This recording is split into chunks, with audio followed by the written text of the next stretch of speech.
Academy के मालिक ने कहा कि आपने स्कूल रिज़ाइन क्यों किया। सुनीता भी तुनक कर बोली। मैं भी बड़ी हैरान थी, मैम ने स्कूल को रिज़ाइन क्यों कर दिया।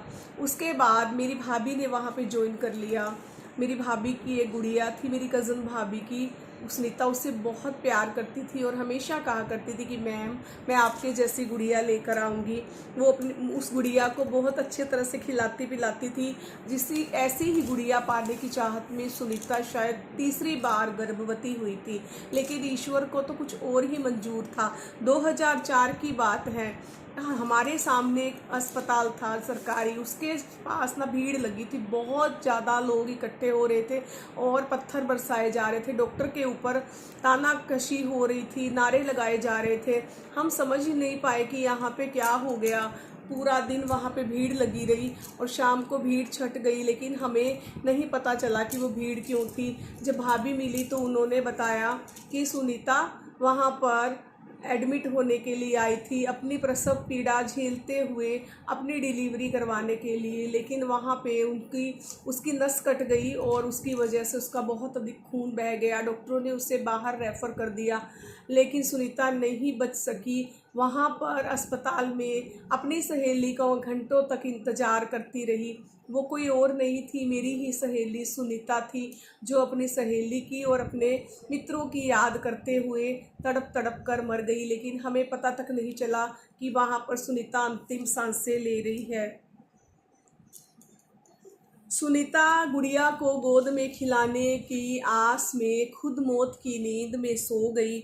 हमेशा हमेशा के लिए हमारे दिलों में दर्द, आंखों में आंसू और कभी ना भूलने वाली यादें छोड़कर गांव के वातावरण में सब यही कहते रहे कि डिलीवरी केस में मरी है, लड़कियों को वहाँ नहीं जाना। ऐसी ऐसी बातें चल रही थी, तो हम तब नहीं गए। लेकिन काफ़ी दिनों के बाद जब मैं उनके घर गई उनकी सास से मिलने और शोक प्रकट करने, तो देखा कि सुनीता का सपनों का मंदिर, जहाँ सुनीता ने एक एक चीज़ अपनी खुशियों से, अपने सपनों से सजाई थी, अपने प्यार से उस मंदिर को सजाया था। उस घर की, उस जीवन की, उसके पति की और उसके बच्चों की बागडोर तो किसी और के ही हाथ में आ चुकी थी। सुनीता का पति दूसरी शादी कर चुका था और वो भी दो बड़ी बड़ी बेटियों की माँ के साथ, और साथ ही उसके 3 बच्चे सुनीता के थे। तीसरी बार भी सुनीता ने लड़के को ही जन्म दिया। जिस गुड़िया पाने की चाहत में सुनीता प्रेग्नेंट हुई थी, वो गुड़िया उसे नहीं मिल सकी।